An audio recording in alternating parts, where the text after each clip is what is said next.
J'arrive dans la ferme du village, je vois pas quoi, le curé en train d'astiquer le cep du paysan. Peste et mort, carrément il a astiqué le champ de pleurote. Je me suis dit que c'était unique au monde de voir ça, alors j'ai bouillave les deux. C'est des couilles aussi, merde.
Bonjour mon petit Yann.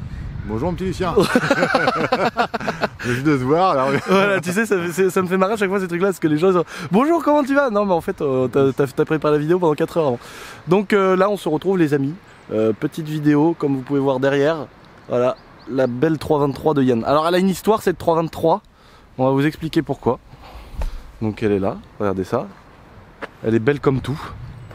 Mais ça n'a pas toujours été le cas, hein mon petit Yann? Ouais, on a eu des petits soucis de moteur, des petits soucis par-ci par-là. On a eu plusieurs soucis, donc déjà je suis désolé, il y a beaucoup de vent. J'ai un micro qui vaut cher, un Rode Pro, je sais pas quoi. Mais bon, je sais que c'est pas non plus... dans tous les cas, s'il y a une tempête, il y a une tempête, tu vois ce que je veux dire. Ouais. Donc je suis désolé. C'est comme si tu jettes une brouette de boue sur ton objectif, t'as beau avoir un GH5 à 2500 balles, t'auras une qualité de merde quand même. Déjà, Yann, pour ceux qui ne connaissent pas, mais il ne doit pas y en avoir beaucoup, c'est le patron de JMR Angers, donc le magasin de modélisme. Donc tout ce que vous voyez sur mes snaps, les vidéos, les petits avions qu'on casse souvent, ça faut le dire, hein. Les petites voitures, les petits 4x4 de franchissement, les gros buggy, les bateaux, le thermique, l'essence, tout ça, c'est Yann. Je vous mettrai dans la description le lien du magasin avec l'adresse ou le numéro de téléphone si vous voulez faire des achats compulsifs. D'ailleurs, si vous y allez de ma part, vous avez un petit tarif. Est-ce toujours le cas, Yann? Oui. Voilà. Toujours le maximum. Voilà, le maximum. Donc, mais vraiment, par contre, c'est pas genre t'arrives, ah tu connais Lucien, c'est 5%. Vraiment, Yann. Des fois, il y a des gens ils m'ont dit ouais, j'en reviens pas, j'ai acheté un truc à 100 balles, j'ai eu à moitié prix. Enfin, après, il y a aussi des promos cumulés, des trucs, enfin, il y a un peu de tout. Mais ça dépend de ce que vous choisissez. En tout cas, vous pouvez aller faire un tour, c'est sur Angers dans le 49, c'est avec plaisir. Donc la 323 du Seigneur qui est là. Ça faisait longtemps qu'on nous l'avait réclamé, surtout sur Snap, parce que, comme vous savez, j'ai plus de 210 000 abonnés sur Snap et on met beaucoup de vidéos et de Snap le midi à Kian où on fait de l'avion et de la petite voiture. Donc c'est la voiture break, c'est la break qui emmène. C'est la break, en fait, c'est la voiture qui est chargée, où on emmène les avions. Alors souvent, on est obligé de partir en cabriolet. Parce que les avions sont trop gros, mais souvent quand on revient on peut recapoter parce que... On peut recapoter, prendre moins de place. Parce qu'en général ils prennent moins de place, ils sont en kit comme on dit. Parce qu'avant c'était la mienne. Et on a eu quelques péripéties avec Yann. Et maintenant bah, elle est vraiment très propre et on est hyper content. D'ailleurs moi aussi ça me fait plaisir de voir qu'elle a eu une nouvelle vie, parce que moi elle a failli finir en bibelot. Alors je vous explique, c'est une voiture que je suis allé chercher il y a... Toi ça fait quoi? Ça fait 7-8 mois que tu l'as hein? Non, ça fait 1 an et des brouettes. Ah ça fait plus d'1 an déjà que tu l'as? Ouais. Mais non. Si. Bordel. Ça va vite hein. Ah ouais grave. Moi donc je l'avais, avant ça je l'avais déjà depuis au moins 1 an. Moi, Avant qu'Yann l'ait.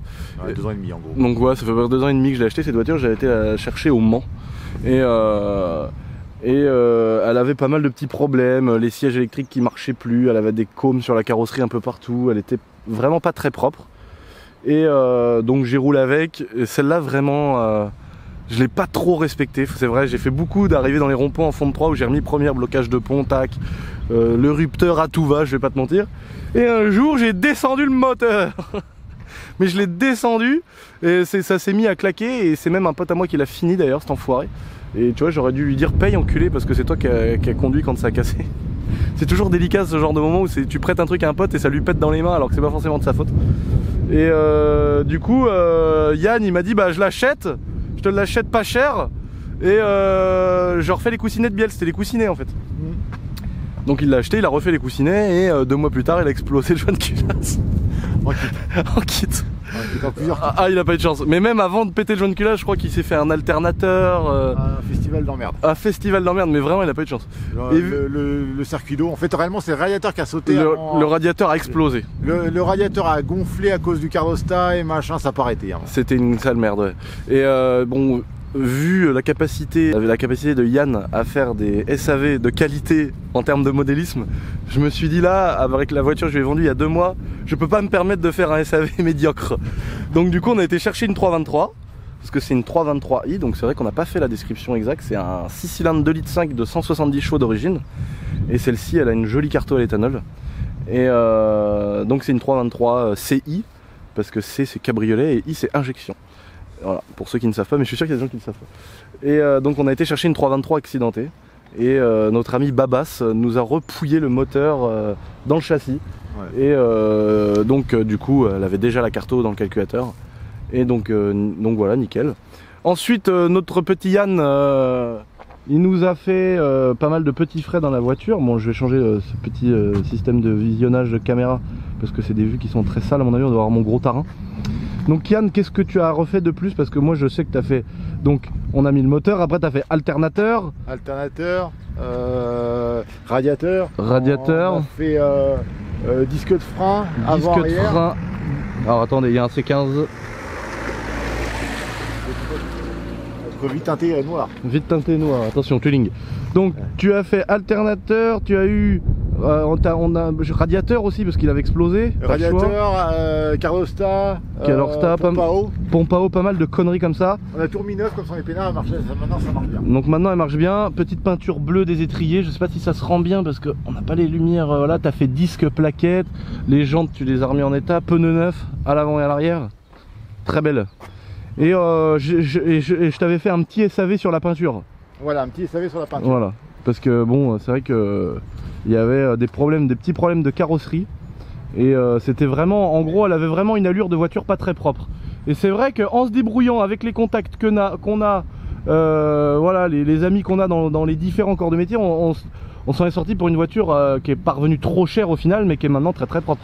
Maintenant elle est très propre. Maintenant elle est vraiment impressionnante. Et on a mis une aile neuve aussi dessus. Une aile neuve, il y avait une aile avec un petit peu de corrosion, donc on a mis une aile neuve. Ah oui, c'est vrai, ouais. Qu'est-ce qu'on a fait d'autre aussi? Non, après c'est tout. Aile neuve, commandée sur internet. Et du coup, après moi je l'ai emmené chez un ami à moi qui est carrossier, et qui nous a refait une ceinture, comme on dirait dans le jargon. Une belle ceinture. Donc voilà, maintenant elle a une peinture très propre. Voilà, je sais plus si c'est celle-là qui a été changée. Ou l'autre côté peut-être bien. C'est peut-être l'autre côté, ouais, c'est l'autre côté. Donc voilà, elle est très propre. Donc c'est un RHD. Voilà les amis. C'est un petit volant à droite du Seigneur. Donc pareil, les sièges étaient très abîmés. Yann il nous a refait ça, on sait même pas comment c'est possible de refaire ça. Mais bon, en tout cas, les sièges ils s'étaient mais vraiment dégueulasses, la panse à l'air et tout. Tout fonctionne. Voilà. Donc il nous a remis un beau petit système avec les petits interrupteurs du Seigneur, parce que fait maison. Fait maison. Bah ouais, mais fait maison, mais en attendant il marche quoi. En attendant il marche et ils sont fonctionnels et ils sont nickel. Donc voilà, elle est quand même vachement belle. Alors moi je suis vraiment pas fan. Dans une dernière vidéo, il y a pas très vieille, je parlais de l'intérieur gris souris, que je disais c'était vraiment horrible. Et c'est vrai que je le trouve pas très beau cet intérieur là. Mais avec le bleu, c'est comme il y a des M5 F10 qui ont un espèce de bleu, je crois que c'est Estoril, avec l'intérieur cuir blanc. Et c'est vraiment magnifique. Et là je trouve que ça passe vraiment crème.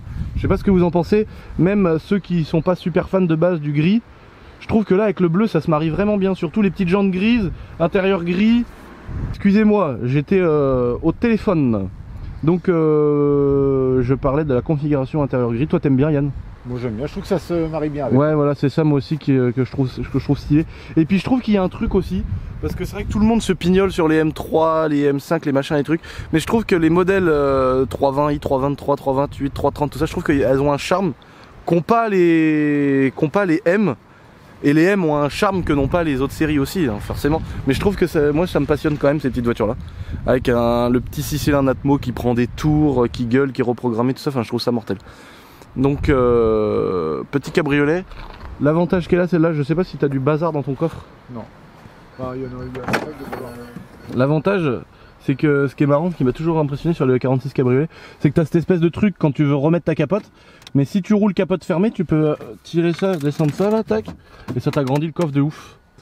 Et sur ma M3, parce que quand j'avais 18 piges, j'avais la même en M3 46, en RHD bien évidemment. Et là, à la place de la trappe à ski, là, il y avait un caisson de basse Harman Kardon. Et il y avait un son qui était vraiment mortel dans ma petite M3. Mais d'origine, dans la 323, il est pas dégueulasse non plus.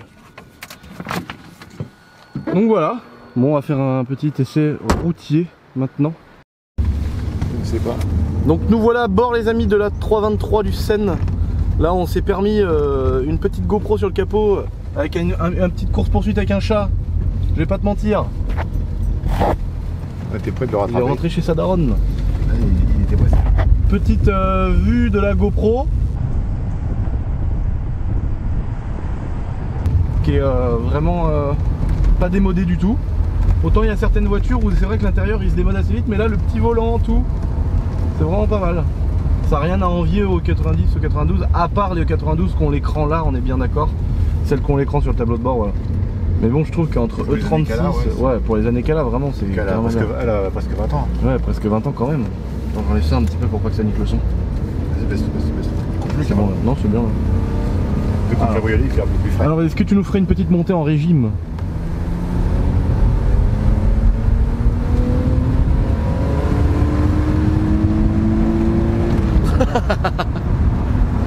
Elle marche vraiment bien cette voiture, c'est impressionnant. On estime la puissance à peu près dans les 200 chevaux.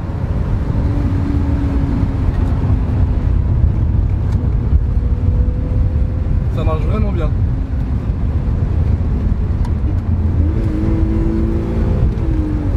On va faire chanter un petit peu. Voilà, elle est chaude.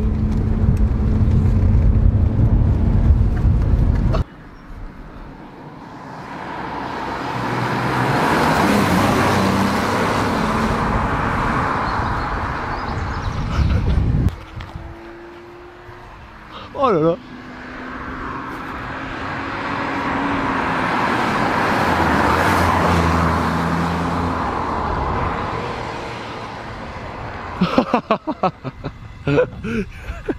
Yann les amis, pour ceux qui le connaissent pas trop, c'est pas quelqu'un qui est trop dans le tuning, dans la vitesse, dans les accélérations. Mais là j'aime mieux dire que là pour la vidéo il se fait plaisir. Je l'ai entendu le 6 cylindres. Oh, il a roulé comme un sagouin,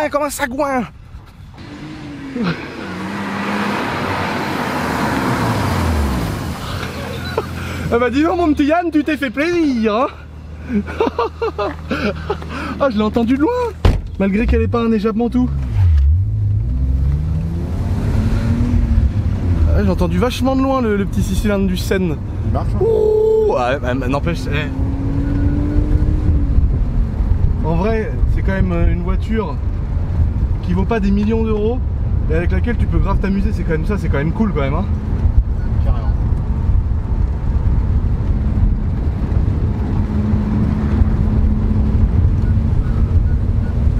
Petite route de campagne au calme.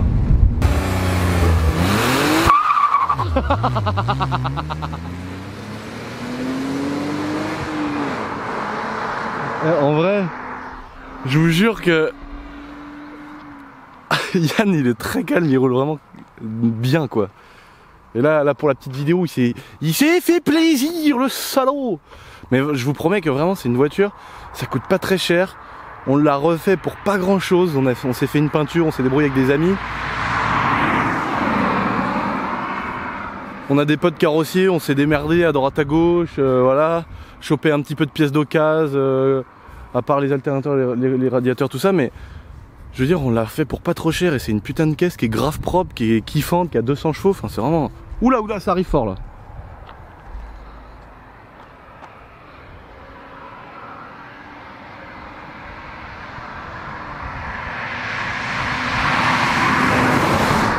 Oh merde, la caméra la buguette.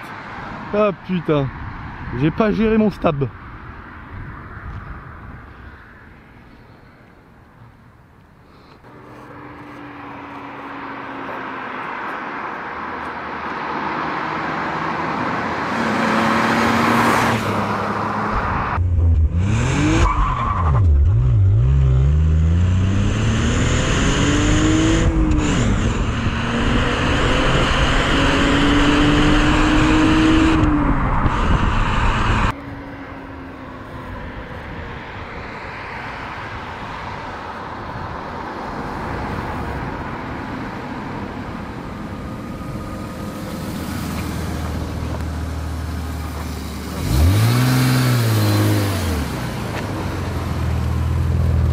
Nickel. C'est vrai que c'est un régal. La molette, ça fait rien? Non, elle fait rien, la molette, c'est pour les autres appareils. D'accord.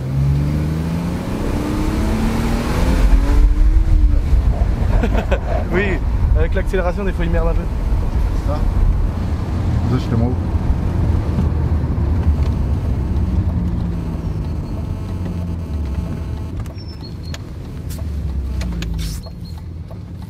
Des petites 46 du Seine. C'est vraiment agréable. Bon là il fait pas, c'est vrai qu'on n'est pas dans les périodes où il fait le plus beau du monde, faut être d'accord. Ouais, pour le cab aujourd'hui c'est un peu chaud. Pour le cab c'est vrai, le chauffage est indispensable. On a trouvé mieux comme jour où on pouvait se mettre en cabriolet. Mais en vrai c'est quand même kiffant. Tu mets un petit peu de chauffage là, un petit peu de chauffage qui remonte sur le pare-brise comme ça te vient dans la gueule, un petit peu en façade, un petit peu au pied. T'es au top en vrai, hein. Tu peux quand même rouler décapotail. C'est clair. Non puis c'est marrant je trouve elles sont assez bizarres les 323 parce que les 320i c'est un 2 litres, les 325i c'est un 2 litres 5, les 328i c'est un 2 litres 8, mais les 323 c'est pas un 2 litres 3. C'est ça qui est bizarre. C'est un 2 litres 5 bridé en fait. Moi je pensais que c'était un 2 litres 3 aussi. Ouais bah moi aussi j'ai toujours cru ça. Et en fait non c'est un 2 litres 5 bridé. Qui c'est qui m'a dit une fois? Ah mais non c'est un 2 litres 5. Ouais, bon, ça doit être Babas. Ouais sûrement. Ou toi. Ou moi possible ouais.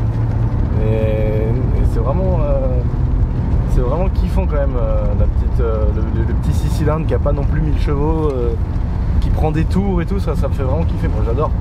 Et du coup là, cette voiture là, bon là après il y a eu le changement de moteur, mais ça fait combien de bornes là que tu l'as à l'éthanol?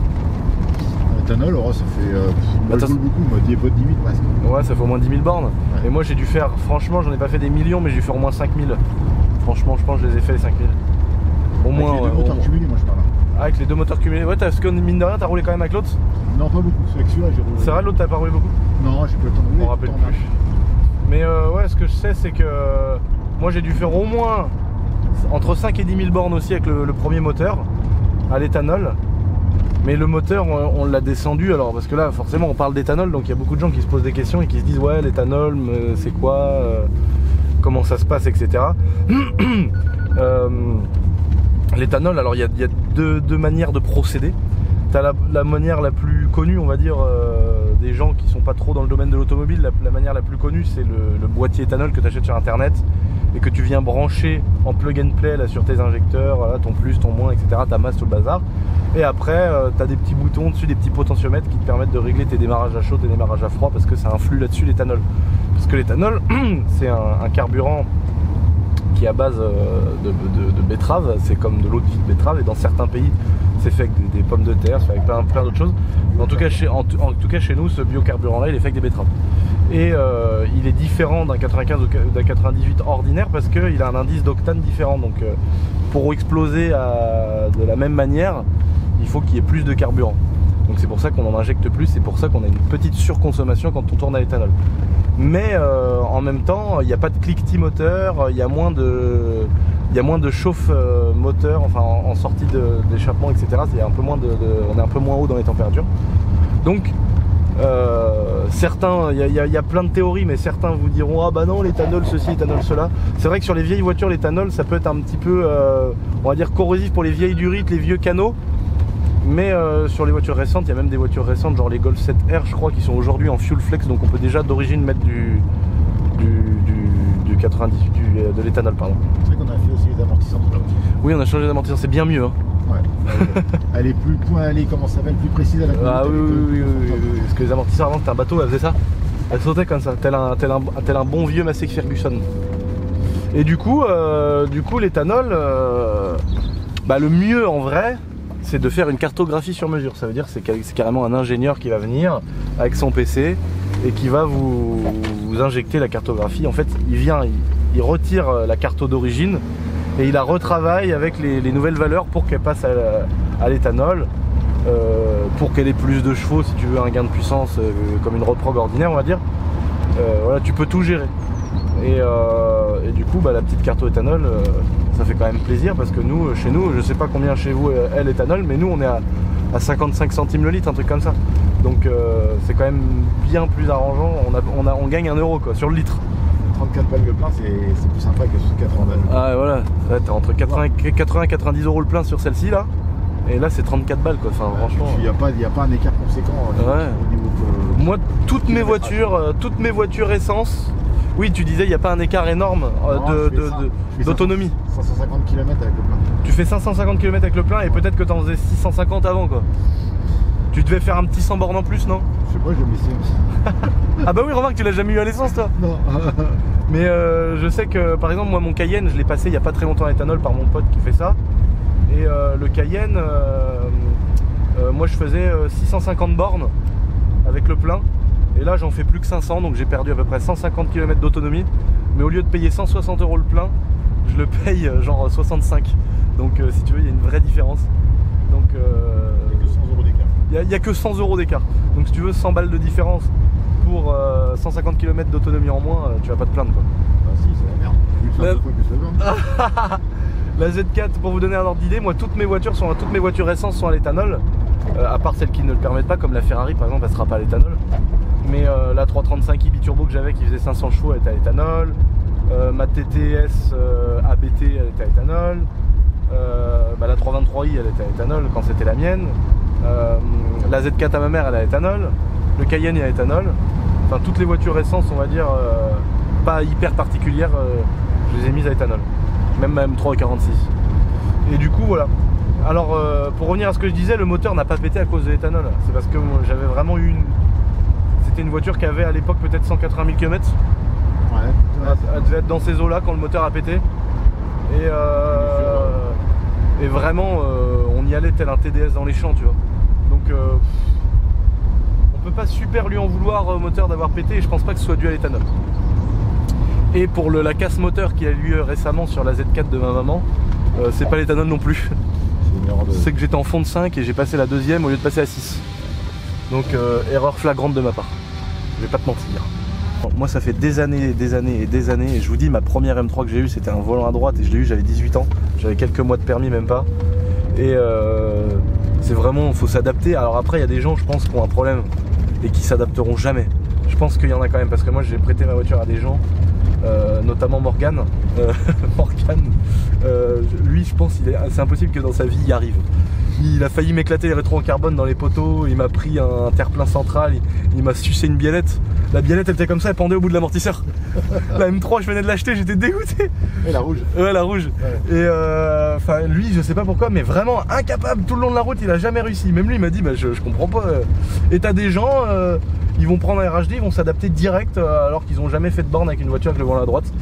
Donc moi je pense qu'il faut essayer. La plupart des gens s'adaptent très bien et très vite. Moi ça a été très rapide. Ouais, très rapide aussi. Moi je sais que pour faire des diverses singeries, drift et compagnie, On va dire que j'ai mis une centaine de bornes à bien me placer sur la route, à pas trop être sur la gauche, pas trop sur la droite. Voilà, j'ai mis une centaine de kilomètres à être à l'aise sur la route normale. Et j'ai mis à peu près 2-3 000 km à vraiment pouvoir drifter. Tiens, t'as vu, c'est une belle trace à moi ça. Ouais, T'as vu, j'ai mis la roue arrière droite de la 50 un peu dans le champ. Dans le champ, ouais. Et j'ai mis à peu près 2-3 000 bornes à drifter, tout ça, parce que c'est une sensation vraiment différente de drifter en RHD. J'espère que cette petite vidéo de la 323 vous a plu. En tout cas, n'oubliez pas de m'ajouter. Là, je vais être obligé de carrément m'arrêter pour vous le dire, parce que rien ne va plus. On fait quand même beaucoup de vues en ce moment. La plupart des vidéos ont 200 000 vues sur mes dernières vidéos, c'est génial, franchement je suis très content. Mais pourquoi vous ne vous abonnez pas? Sérieux, la vidéo elle vous a plu? Au lieu de me mettre un petit, je sais pas moi, à la rigueur remplace ton petit pouce bleu par un petit abonnement, je sais pas, ça fait plaisir à tout le monde est content, abonne-toi, comme ça, moi ça me fait plaisir, je vais pas te mentir, on est très content. Non mais je rigole, non mais en vrai abonne-toi, ça me fait vraiment plaisir, ça fait que d'augmenter, on est déjà plus de 140 000, on est 142 ou 143 000 à l'heure où je tourne la vidéo. Donc moi ça me fait vraiment plaisir. N'hésite pas également à me rejoindre sur mon petit Instagram si ça te fait plaisir, je mets pas mal d'exclus, des petits tournages, des photos, ce que je mets pas sur YouTube de ma Testarossa niveau rénovation, je le mets sur Instagram. Donc voilà, c'est avec plaisir, je vous souhaite une bonne journée, une bonne soirée parce que ça sera le soir. Et Yann aussi. Oui, je vous souhaite une très bonne soirée. Allez, salut!